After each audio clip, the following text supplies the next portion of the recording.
So first, let's start off with the Intercontinental Championship. Let's actually have it on the show, shall we? And not on the pre-show. Your Intercontinental Champion should have been Mark Henry. He's a former world champion, world's strongest man, a legitimate monster. Have Mark Henry hold that Intercontinental Championship, make it matter, and have the challenger be Feed Me More. Yes, still do Ryback versus Mark Henry, but with something on the line, and have Ryback crowned here. You start off WrestleMania 29 with Ryback, who's supposed to be your next big star. Beat Mark Henry. Make this guy the next big star. Do it right here. Push Ryback properly. Ryback gets his first major title win at WrestleMania by defeating Mark Henry for the Intercontinental Championship.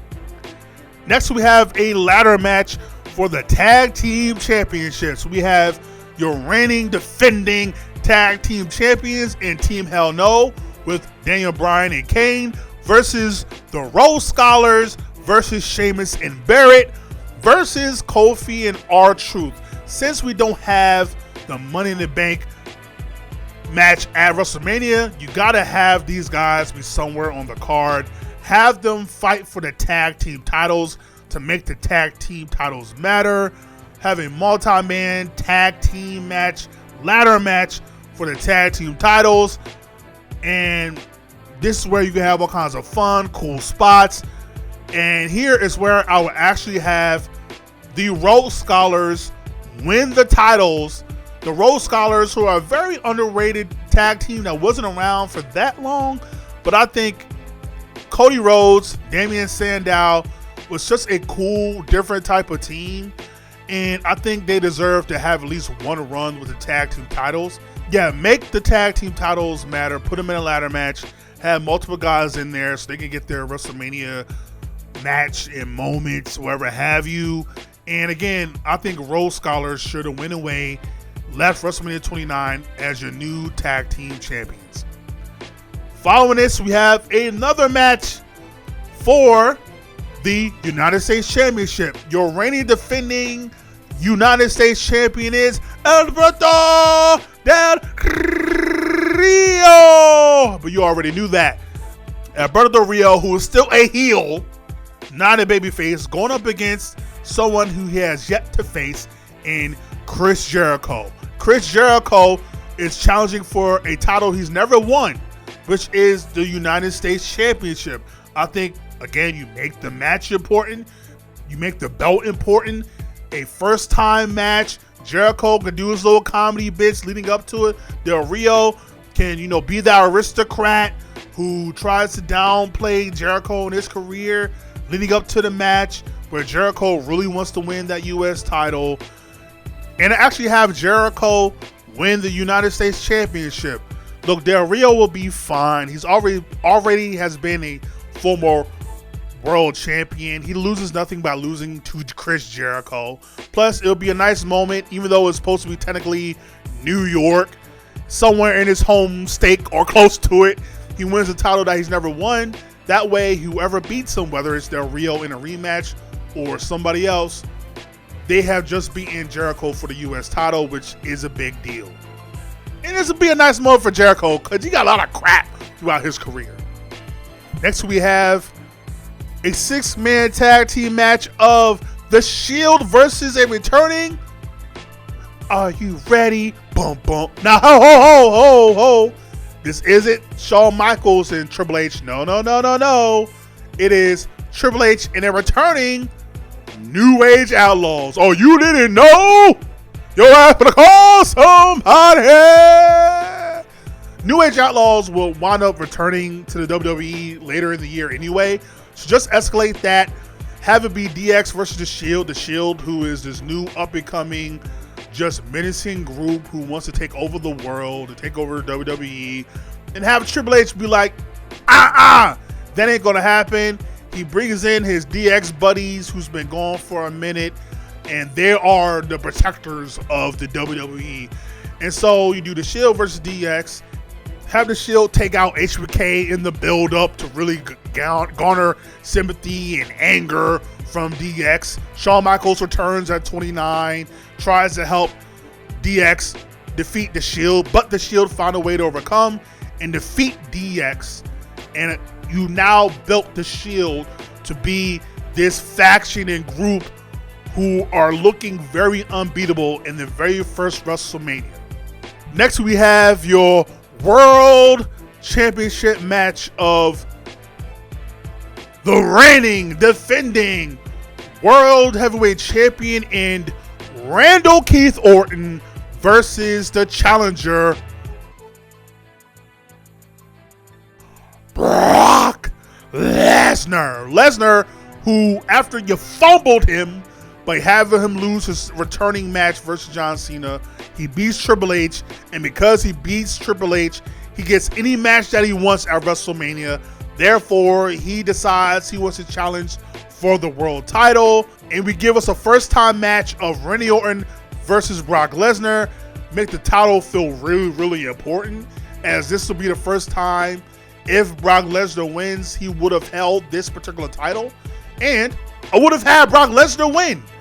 Think of the headlines that Brock Lesnar would have got after returning only in a year's time. He wins one of the top belts in the WWE. He could go around, well, he doesn't do press, but you know, I'm pretty sure press would have picked it up that Brock Lesnar is back on his throne, wins the world title, defeats Randy Orton, who Randy Orton is no chump, right? Already a damn near, I think like a 10-time world champion at this particular point. Like, doing the first time match with Brock and Orton is already a big deal. You add the title to it, makes it even a bigger deal. Brock is back to being this badass motherfucker, wins the world title. Now you make the world title matter, so whoever beats Brock is really that dude.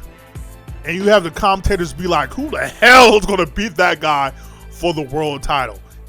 In the semi-main event, we have The Undertaker, looking to extend his streak to 21-0 versus a desperate, determined John Cena. John Cena, who has had one of the worst years of his entire career and is looking for redemption. John Cena says that all that goes away if I win this one match on this one night and beat one of the greatest wrestlers and stars in this entire industry. All will be forgotten. My loss versus The Rock, everything that's happened to me last year, all will be forgiven and I will be immortal. John Cena, who again is desperate, he's unhinged. He needs to beat The Undertaker. He needs to defeat the streak.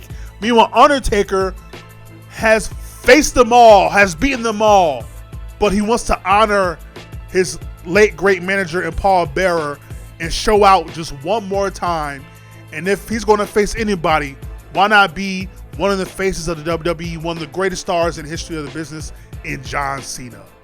And so we get John Cena versus The Undertaker for the streak, and The Undertaker chokes out John Cena with the Hell's Gate. But John Cena stayed true to himself and never tapped out. He passed out, and his streak is now 21-0 at WrestleMania, as Undertaker again pays tribute and homage to the late great Paul Bearer. And last but not least, we have the main event of the evening. We have your reigning, defending WWE Champion CM Punk, who now is champion, who has been champion now for 504 days, versus the Royal Rumble winner in The Rock. Yes, I feel like this would have been a way better utilization of The Rock. Instead of on Raw 1000 saying, I'll get the challenge for the world title, it's like, why do you get to do that? I didn't know John Cena was an automatic Money in the Bank Royal Rumble type of thing, where you get to just now call your shot and face who you want wherever you want. Instead, The Rock on Raw 1000 says, I'm going to enter into the Royal Rumble. So The Rock wins the Rumble. CM Punk retains his title. CM Punk, who turned on The Rock at Raw 1000, because he's tired of The Rock taking his spotlight. He wants the respect, not only of The Rock, but of the entire WWE. And that is what the build of this match is. CM Punk feels like he has not gotten the respect he deserves. He's been looked over. He hasn't been given the respect that the greatest champion of the modern era deserves. Meanwhile, The Rock wants to prove that he can win the title one more time. Not only that, but leave WrestleMania as champion, something that he's never done in his entire career. Both guys need to win this match. Both guys need to leave WrestleMania as a champion. And again, you set up this with CM Punk putting his hand out, saying, "You will shake my hand. You will give me my respect." Rock says, "I respect you, and I also respect the fact that I'm going to whoop your ass at WrestleMania and win the title." So you have The Rock, CM Punk, era versus era. Who will leave WrestleMania as the WWE champion? And throughout the match, Punk keeps putting his hand out, wanting the handshake from The Rock, and The Rock keeps pushing it away, slapping it away, and giving him punches instead. And they do everything they did at Royal Rumble 2013. Kicks, punches, rock bottoms to announce tables, rock bottoms on the floor, GTSs, Intercontinental vices, everything. Leading up to CM Punk just overpowering The Rock, GTS after GTS after GTS. And the last GTS is the one that gets it done. And CM Punk defeats The Rock 1, 2, 3 to retain the WWE Championship. And CM Punk puts his hand out. And The Rock finally not only shakes his hand, but lifts his arm. As he says, CM Punk is the real deal. He is the guy. And that's all CM Punk ever wanted.